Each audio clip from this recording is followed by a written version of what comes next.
Terkait bagaimana saya bisa hijrah ke Islam. Jadi awal mula saya dulu seorang Kristen, Pak Edi. Saya Kristen, dididik sama orang tua dengan perspektif Kristen. Jadi dari lahir aku udah Kristen, sampai besar pun dididik secara Kristen. Tetapi Kristennya pada waktu itu, misal kayak begini nih. Kalau ada istilah kan Kristen rutinitas, nah kayak gitu. Kalau minggu ya kita ibadah, terus habis itu dengerin khotbah dari pendeta, ya seperti itu. Khotbahnya Tuhan Yesus itu Tuhan, Allah, dan Juru Selamat, nah kayak gitu-gitu.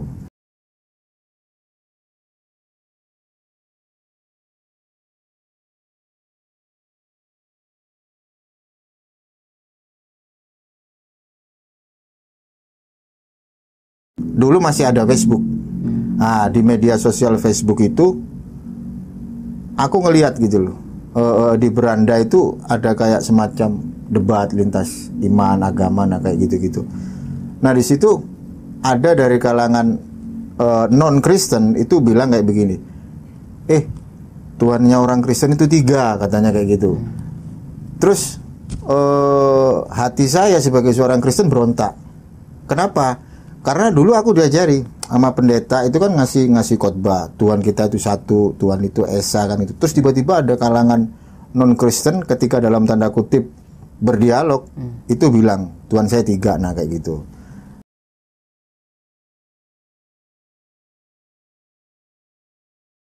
Dan akhirnya dari situ saya mencoba untuk bertanya kepada pendeta, benar nggak sih kalau Tuhan kita itu 3? Terus pendeta bilang, oh enggak. Nah dari jawaban itu saya kurang puas, Pak Edi. Saya kurang puas, akhirnya saya belajar. Saya mencari tahu kenapa kok sampai dari kalangan non-Kristen ini bilang Tuhan saya 3 kan gitu. Nah usut punya usut, saya cari dan saya belajar, akhirnya ketemu dengan satu pengajaran dalam tanda kutip Trinitas.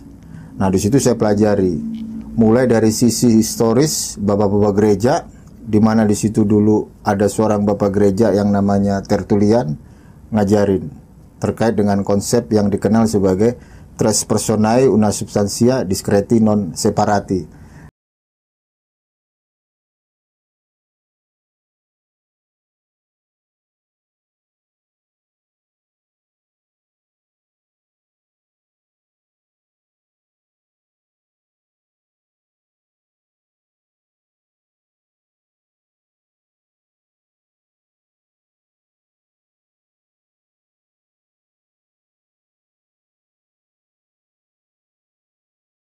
Nah di situ saya pelajari ada Allah Bapa, ada Allah Putra, dan juga ada Allah Roh Kudus. Jadi pengajaran Trinitas itu Allah yang esa dengan 3 pribadi. Nah, ketiga pribadi itu Allah semua, Pak Edi. Nah, akhirnya saya berpikir, oh iya ya, kenapa mereka kok sampai bilang seperti itu? Nah, di saat itulah saya akhirnya meninggalkan Trinitas. Tapi saya masih Kristen, Pak Edi. Seiring berjalannya waktu, saya buka Facebook lagi, ketemu lagi sama Ustadz Mena Kemali dulu, masih debat di Facebook. Nah, di situ bilangnya begini ya, membahas tentang apa dulu ya, Kota Mekah, gitu. Nah, di situ saya sempat berdialog tapi di Facebook sama Ustadz Mena Kemali itu. Nah, di situ saya mulai belajar lagi gitu loh. Saya meninggalkan Trinitas tapi saya masuk ke Mesianik, Pak Edi. Ke Mesianik Jew yang Judaism di bawah pimpinan Ishak Safira dan Italki. Nah, saya dari Kristen belajar ke Mesianik. Di Mesianik yang saya pelajari itu tidak mengimani konsep Trinitas.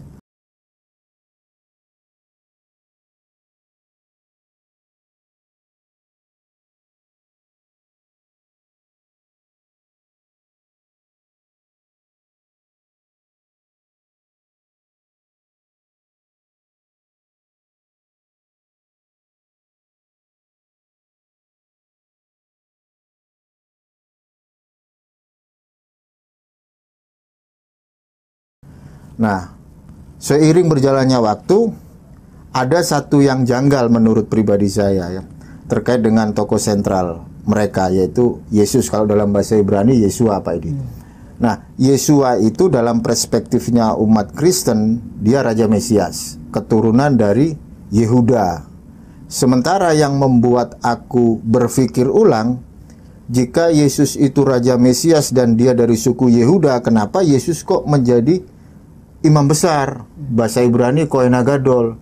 Sementara Kohen itu udah diajarkan kepada bangsa Israel melalui Moshe Rabbeinu harus dari klan Levi, dari suku Levi. Nah, tetapi di dalam New Testament di situ dinarasikan bahwa Yesus itu sebagai imam besar menurut peraturan Melkisedek. Nah, sementara peraturan Melkisedek nggak ada yang tahu peraturannya kayak gimana kan gitu Pak Edi ya. Nah, di situ membuat saya menjadi confused, menjadi kayak aduh, ini kok kayak gini gitu Pak Edi ya. Nah, di situ akhirnya saya udahlah saya tinggalin kan gitu. Karena finalnya kalau Yesus itu sebagai imam besar menurut peraturan Melkisedek, berarti untuk goyim dong kan gitu. Sementara aturan di dalam Jewish, di dalam Judaism, di mana-mana Kohen, Kohanim, Kohen Hagadol itu mutlak dari suku Levi. Ya.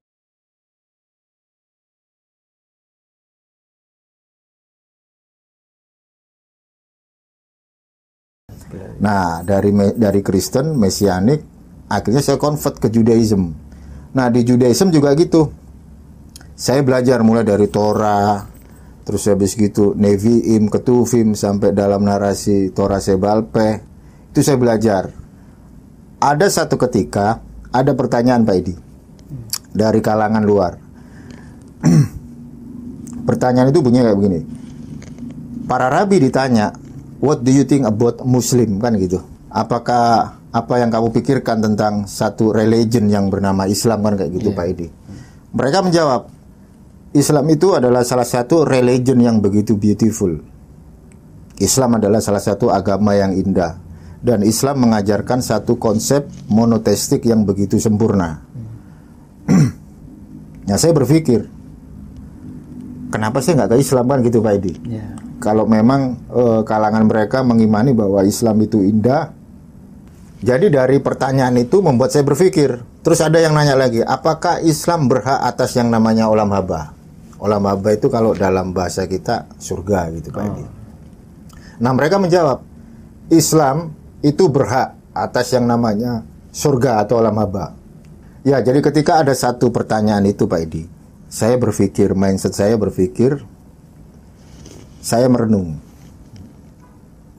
Jika mereka mengatakan bahwa Islam itu salah satu agama yang sempurna, dalam tanda kutip mengajarkan satu konsep monoteistik, terus Islam berhak atas yang namanya olam haba. Nah, dari situ saya berpikir, jika para praktisi Judaism dalam tanda kutip, para rabi berkata seperti itu, akhirnya aku berpikir ulang Pak Edi. Aku berpikir ulang dan aku mempelajari terkait salah satu religion yaitu Islam.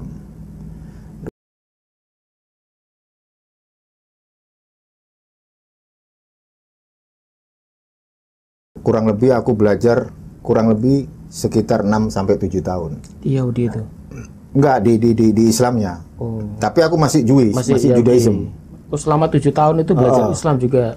Jadi sewaktu convert itu aku mempelajari satu sisi Judaism dan satu sisi Islam.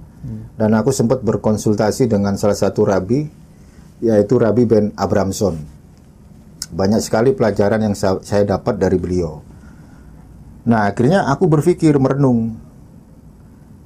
Jika mereka mengatakan bahwa Islam itu adalah salah satu religion yang begitu beautiful, yang mengajarkan satu konsep monoteistik yang begitu sempurna, kenapa aku kok nggak ke Islam gitu loh? Nah, masalahnya di situ. Nah, akhirnya aku belajar tentang Islam. Belajar tentang Islam perlahan-perlahan. Dan akhirnya aku menemukan satu ayat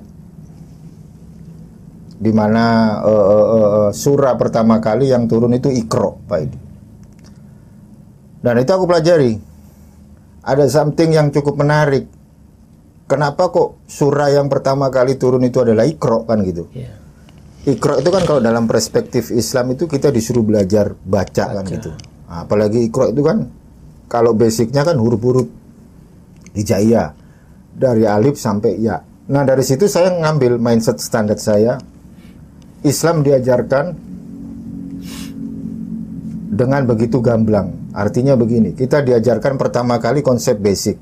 Kita disuruh baca, kita disuruh mengerti huruf per huruf. Nah di situ saya mulai belajar tuh di situ dan menemukan satu hidayah yang berangkat dari pemahaman saya ketika saya mempelajari mulai dari Kristen, Mesianik, Judaism dan akhirnya ke Islam.